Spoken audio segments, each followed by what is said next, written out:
तो जो आज साक्षी बाज़ार के हालात है, जो ट्रैफ़िक के हालात है, जो पार्किंग के हालात है, जो कुछ हो रहा है, सड़कों पर चलने की जगह नहीं, चाहे बारादवारी की समस्या है, क्या इन समस्याओं को लेकर आगे क्या रणनीति? क्या आप धरने पे बैठेंगे, इन जगहों पर जाएँगे, क्या करेंगे? एक निष्कर्ष है कि जो प्रशासन हमारा है, उसको जितनी क्षमता, तेज़ी के साथ काम करना चाहिए, वो कर नहीं रहा है। और उपायुक्त का काम है कि चाहे जेनेसी हो या अधीनस्थ अधिकारी हैं, उनके काम की हम मॉनिटरिंग करें, देखें कौन काम कितना दिन से पेंडिंग है।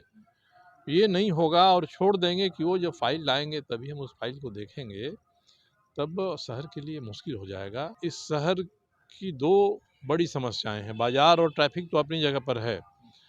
एक तो अवैध निर्माण तेज़ी से हो रहे हैं। टाटा स्टील ने कई कंस्ट्रक्शन किए हैं बर्मा माइंस जगह पर पार्किंग बनाया ओपन, वहाँ से बरसात में झरना जैसा पानी गिरता है नीचे।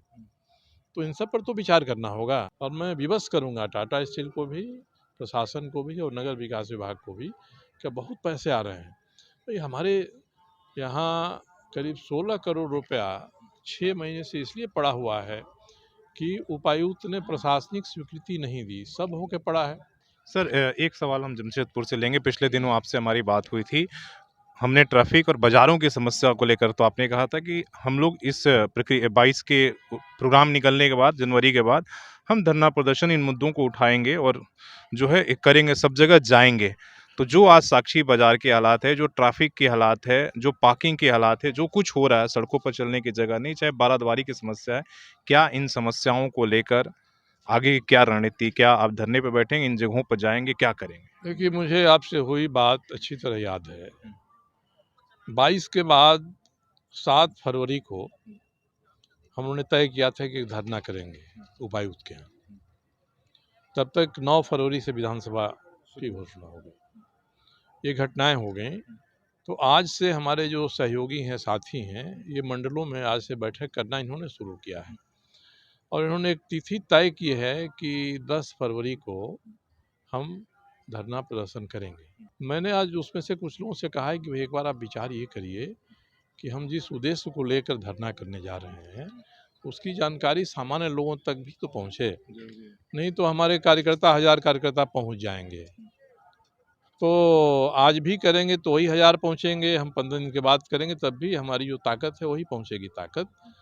तो उस ताकत को हम अवगत कराएँ कि हमारे जमशेदपुर में स्थिति क्या है। पार्किंग की, ट्रैफ़िक की, स्वच्छता की, कंपनी की गतिविधियों की, ये सब क्या स्थिति है, एक बार बैठ के सोच के आप लोग जनता तक चले जाइए और उसके बाद आप तय करिए 10 तारीख को बैठिए, 11 को बैठिए और तय करिए कि हम कब अपना प्रोटेस्ट करेंगे और उसके पहले टाटा स्टील से भी और उपायुक्त से भी एक बार शिष्टमंडल जाकर बात करें कि ये नज़रें जनता हम हमारे नज़र में ये जनता के बीच से इस तरह के काम आ रहे हैं और उस काम में एक निष्कर्ष है कि जो प्रशासन हमारा है, उसको जितनी क्षमता, तेज़ी के साथ काम करना चाहिए, वो कर नहीं रहा है।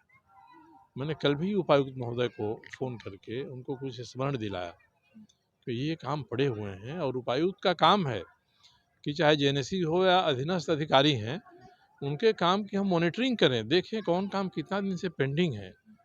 ये नहीं होगा और छोड़ देंगे कि वो जब फ़ाइल लाएँगे तभी हम उस फ़ाइल को देखेंगे, तब शहर के लिए मुश्किल हो जाएगा। और मैंने पहले भी रखा है, आपके सामने एक बार दोहराना चाहता हूँ कि इस शहर की 2 बड़ी समस्याएँ हैं, बाज़ार और ट्रैफ़िक तो अपनी जगह पर है।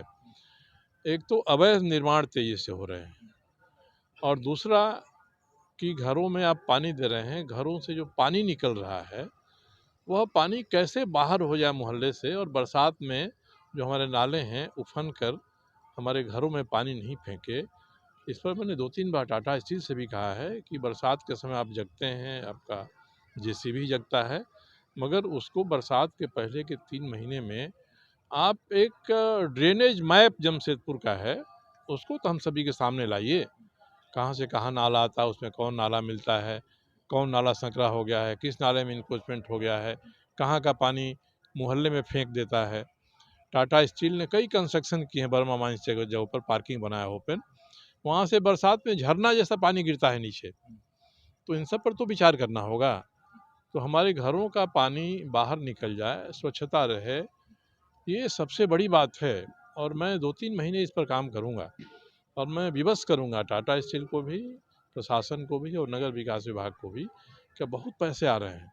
भई हमारे यहाँ करीब 16 करोड़ रुपया 6 महीने से इसलिए पड़ा हुआ है कि उपायुक्त ने प्रशासनिक स्वीकृति नहीं दी, सब होके पड़ा है।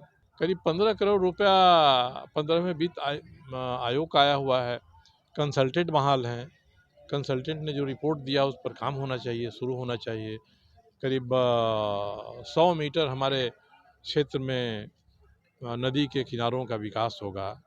मैंने यही उनसे कहा है कि केवल कंक्रीट का जंगल नहीं बिठा दीजिए, बल्कि नदी की जो इकोलॉजी होती है, एनवायरनमेंट होता है, उसको ध्यान में रखकर आप ऐसा करिए कि जो किनारे बसे लोगों को भी अच्छा लगे और नदी के लिए भी वो बेहतर हो।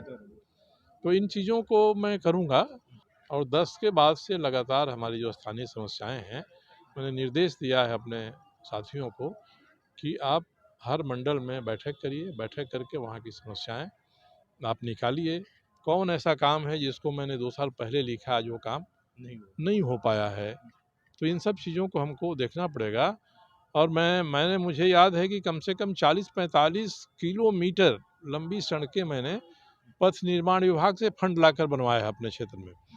उसमें बहुत बड़ा इलाका है जो टाटा स्टील की सड़कें हैं, वो भी बनी हैं। तो मैं तो एक बार टाटा स्टील से बात करूँगा कि जिन सड़कों को सरकारी खर्चे पर हम लोगों ने बनवा दिया, आप ज़रा उसका जायज़ा लीजिए और उतनी ही लंबाई में अन्य सड़कें हमारे क्षेत्रों में आप बना दीजिए। अपनी माँग को हम लोग तेज़ी के साथ रखेंगे